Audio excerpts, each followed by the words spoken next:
In the heart of an age-old village where time seemed to dawdle and nature hummed with an eternal vibrancy, I found my solitude. This quaint hamlet was a cradle of tradition, nestled snugly between a brace of lush forests and the serene lull of a sparkling river. Here, every breeze whispered ancient tales, and the rustling leaves sang lullabies of yesteryears. My humble abode stood on the outskirts, a quaint cottage that mirrored the village's charm. Its walls, weathered by the years, were adorned with blooms of wild roses and jasmines, favorites of my late wife, whose memory was as vivid as the petals that danced in the wind.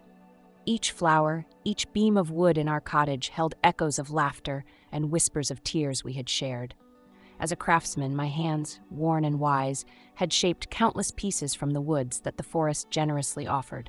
Intricate carvings of mythical creatures and delicate patterns inspired by the folklore that permeated the air were my specialities. Villagers often marveled at how the woods seemed to come alive under my touch, as if the spirits of the forest themselves guided my chisels. Though recognized and revered for my craft, my days were lonesome. My heart, heavy with the memories of a love that once filled this space with warmth, found solace only in the silent companionship of my work.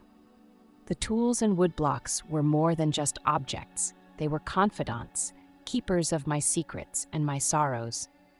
Each morning, as the village stirred to life with the crowing of roosters and the gentle hustle of the folk, I would open the windows to let the symphony of nature fill my workshop. The scent of the river, mingled with the earthy aroma of the woods, served as a daily reminder of the fleeting nature of life. My routine was simple yet comforting. With a steady hand and a contemplative heart, I carved stories into wood, hoping that, perhaps, these artifacts would carry pieces of my soul and stories long after I was gone. This craft was not merely a profession. It was a bridge to the past, a dialogue with the ancestors whose whispers guided my every stroke. In this village of lore and legacy, my life unfolded quietly, a tapestry woven with threads of solitude, remembrance, and the unspoken hope that one day, the emptiness would feel less profound. Here, in this corner of the world where the river kissed the forest's edge, I lived, I remembered, and above all, I crafted. Not just artifacts, but a legacy intertwined with the timeless dance of nature and nostalgia. On a crisp autumn morning, as the golden hues of the sun painted the village in warm amber, the quiet rhythm of my solitary life was subtly disrupted. A moving carriage arrived at the cottage next door, which had stood empty for many moons. The arrival of new neighbors was a rare event in our small community, and it brought with it a palpable buzz of anticipation and curiosity. As I watched from my workshop window, a young couple stepped out into the fresh morning air, their faces bright with the promise of new beginnings. The woman in particular was strikingly beautiful, with a vibrancy that seemed to draw the light to her. Her hair caught the sun in a cascade of shimmering waves, and her laughter, a melodious sound that broke the stillness, stirred something deep within me. It was a flicker of forgotten feelings, a whisper of youth long past. The villagers, always eager for a hint of novelty, gathered in small clusters, their conversations humming with speculation and intrigue. Questions and rumors swirled like leaves in the wind. Who were they? Why had they chosen our secluded village? What stories did they bring from the world beyond our wooded borders? From my vantage point, I observed the couple as they began to settle in. They moved with a grace and ease that spoke of a deep bond between them. The young woman tended to the garden with a gentle diligence, planting new flowers and herbs, her hands caressing the soil as if to infuse life into every seed she sowed. As the days passed, my curiosity deepened. The young woman's presence seemed to cast a spell over the surroundings.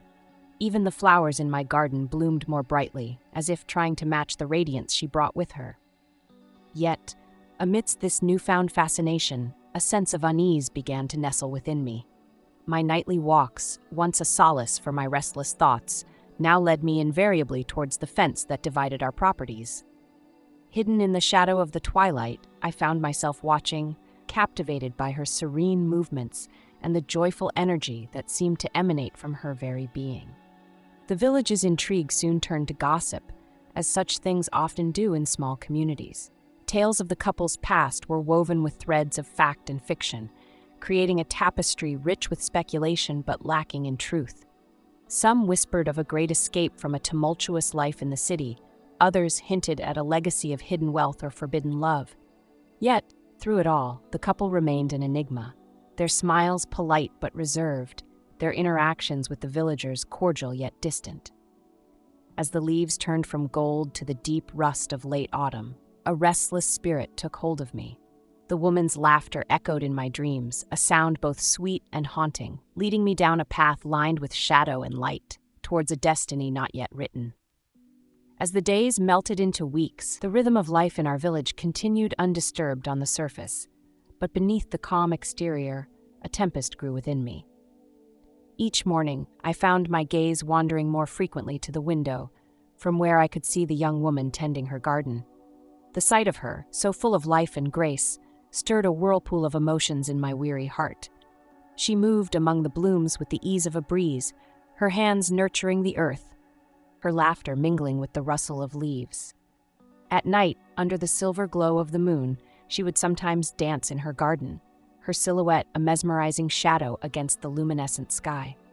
These moments, witnessed in stolen glances, ignited a flicker of forgotten youth within me, a warmth I thought had extinguished with my wife's passing. Yet, with this budding infatuation came a deluge of guilt and confusion. My dear wife, whose memory I had cherished and held close in the solitary years since her departure, seemed to watch me from the frames of photographs, her smile a mixture of warmth and silent reproach.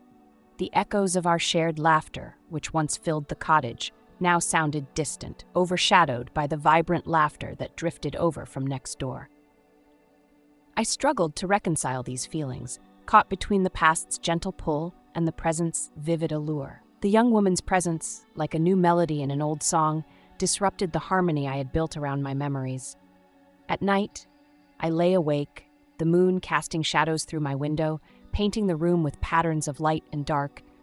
My thoughts wandered paths of what-ifs and could-have-beens, each step forward shadowed by a step back into the past. The tension between my heart's newfound yearning and my mind's loyalty to my late wife's memory created a silent turmoil. I wrestled with the guilt of my growing infatuation, feeling as though each moment of admiration for the young woman betrayed the love I still harbored for my wife. The conflict within me grew sharper each day, like a thorn bush encroaching upon a well-tended garden. During the day, I tried to immerse myself in my craft, letting the familiar feel of wooden tools anchor me to reality. Yet even as I carved and shaped the wood, I found motifs of the garden next door sneaking into my designs, as if my hands were driven by a force beyond my control, crafting tributes to the beauty that had captivated my senses. The village, unaware of the storm within me, continued its quiet life, its rhythm as steady as the river that flowed through it. But inside my cottage, amidst the scent of wood shavings and oil, the air was thick with the unspoken, with the weight of a heart divided by the past's shadows and the present's light. As autumn deepened, casting a chill into the air that whispered of the approaching winter, my efforts to bridge the distance between myself and the new neighbors began to unfold in ways I had not anticipated. Driven by an earnest desire to connect and perhaps subconsciously to quell the growing unrest within me, I started to reach out more openly. One morning, I decided to offer a gift, a small wooden bird I had carved, inspired by the ones that frequented her garden. Approaching their cottage with the carving in hand, my heart pounded with a mixture of nervousness and hope.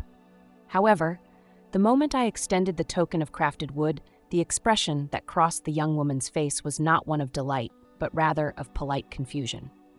Her smile, though gracious, did not reach her eyes, which flickered with an undefinable emotion. Her husband, standing a step behind, offered a curt nod and a thank you that bordered on formal. The interaction was brief, and I left feeling more isolated than before. The simplicity of the gesture meant to bridge gaps seemed to have widened them instead. In the days that followed, I noticed a subtle shift. The young woman, perhaps wary of my intentions, began to maintain a careful distance. When I would pass by during my walks, her greetings grew increasingly restrained, her smiles more mechanical. This change pained me deeply, yet in my confusion, I misread her withdrawal as a sign of distress, perhaps from problems unseen within her own home. Compounding the issue were the whispers among the villagers. Small communities, ripe with curiosity and idle hours, have a way of weaving narratives from half-seen glances and overheard snippets. My innocent attempts at friendship were misinterpreted, discussed at the village well and market with a mixture of suspicion and pity. The old craftsman, they said, seems too keen on the young wife next door. These misunderstandings spiraled into a silent yet profound breakdown of communication. Conversations with the couple dwindled to awkward exchanges, laden with unspoken questions and misconceived notions. The villagers' whispers created an invisible barrier that seemed to cast a shadow over my once peaceful interactions. The divide grew, fueled by the dual fires of misinterpretation and rumor. Each attempt I made to clarify my intentions seemed only to deepen the misunderstandings. In my solitude, I grappled with a mounting sense of alienation, both from my neighbors and from the villagers, whose respect I had cherished for so long. As the landscape around us donned the stark whites and grays of winter, so too did my interactions with the couple and the villagers turn cold and colorless. My heart, once warmed by the flicker of newfound feelings, now wrestled with the frost of isolation and misunderstanding, a winter within that mirrored the frozen world outside. As winter's chill seeped deeper into the village, enveloping it in a relentless embrace of frost and fog, the internal storm within me reached a fever pitch. My mind, once a sanctuary of reason and reflection, now harbored a tumultuous sea of unchecked emotions. Each glance out my window, each muffled sound from next door fed a growing, gnawing conviction that the young woman was in distress, a belief rooted not in reality but in the tangled webs of my misinterpretations and the village's whispered rumors. One fateful evening, as the sky darkened early and a thick mist rolled in from the river, my resolve hardened. I could no longer stand by, I thought, as a silent witness to what I believed was her silent suffering. Wrapped in my heavy coat with determination clouding my judgment, I made my way to their cottage, my footsteps muffled by the freshly fallen snow. The door creaked as I knocked, a sound that seemed too loud in the hushed world. When the couple opened the door, their faces etched with surprise and apprehension, I let the torrent of my concerns spill forth. My words, though meant to express concern and offer sanctuary, came out forceful and accusing, tainted by the poison of rumors and my own emotional turmoil. The husband, his patience frayed by the intrusion and accusations, responded with heated words. The air between us crackled with tension, each phrase a spark that threatened to ignite a blaze. The young woman, caught in the middle, tried to mediate, her voice a desperate plea for calm. But the storm within me would not be stilled. In a moment of heated exchange, as gestures grew wild and voices raised, a tragic misstep occurred. The young woman, attempting to quell the rising tide between her husband and me, slipped on the icy patch near her doorstep. Her fall was swift, and the sound of her hitting the ground, a sharp, haunting thud, echoed through the silent night. Time slowed as she lay motionless, her vibrant spirit dimmed by the pall of the accident. The argument died on our lips as we rushed to her side, the reality of the situation crashing down like the harsh winter around us. The village, alerted by the commotion, gathered, their faces reflecting a mixture of concern and shock. As she was carefully lifted and hurried towards help, the weight of what my unchecked emotions and misguided actions had wrought settled heavily on my shoulders. The sight of her, so full of life and now so still, was a stark, painful contrast that cut through the fog of my emotions. Stunned by the immediate and profound repercussions of my actions, I stood there, the cold seeping into my bones, mirroring the icy grip of regret that clenched my heart. This tragic turn of events shook the very foundations of my existence and the community's perception of me. I realized in that stark, bleak moment how profoundly one's misguided beliefs and unchecked emotions could alter lives, not just one's own, but those of others in ways irreparable and profound. In the quiet aftermath of that tragic night, the village settled into a somber reflection, as did I, within the confines of my once comforting workshop. The once vibrant hum of daily life now carried a weight, a silent acknowledgement of the fragile line between concern and intrusion that we had all, unwittingly or not, danced along. My own soul was burdened heavily with the stark consequences of my actions, a burden I carried through each long, cold day that followed. As the young woman slowly recovered, aided by the care of the village and the relief that her injuries, while severe, were not life-threatening, I withdrew further into the shadows of my craft. The workshop, filled with the scent of wood and oil, became my refuge, a place where I could face the haunting echoes of my missteps and seek redemption in the quiet solace of my art. Moved by the ordeal and driven by a deep need for atonement, I decided to craft a memorial, not just a simple token, but a symbol of profound apologies and a reminder of the delicate threads that bind human connections. This piece, intricate and laden with the motifs of renewal and healing, was to be a bench. Positioned in the heart of the village, it would be a place where others could sit, reflect, and perhaps mend bonds that might fray. Carving each detail into the bench, I poured my hope for forgiveness into every stroke, allowing my actions to speak the remorse and understanding that my words had failed to convey. The wood took on forms of intertwined branches and blossoms, symbolizing growth and unity, a testament to the lessons learned from the painful experiences endured. Upon its completion, I invited the village to the unveiling, including the young couple. My heart was heavy as I offered not just the bench, but also my sincere apologies, voiced clearly and humbly before those I had wronged. The young woman, her spirit still bright despite everything, accepted my gesture with a grace that was both healing and heartrending. The bench became more than just a memorial. It was a catalyst for a broader reflection within the community. We gathered around it, sharing stories of misunderstandings and reconciliations, each tale weaving stronger ties among us. Through these sessions, I took it upon myself to impart the lessons I had learned so painfully about the importance of clear communication, the respect for boundaries, and the courage to confront our own failings. In my remaining days, my commitment to teaching the village's youth about these principles became my final, most important work. I taught them not just the craft of woodworking, but the art of living with integrity.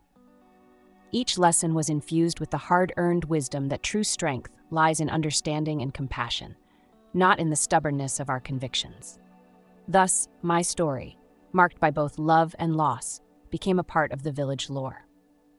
It served as a humble reminder of the ripples one person's actions can create, echoing through generations in the hopes that others might tread more thoughtfully on their own paths.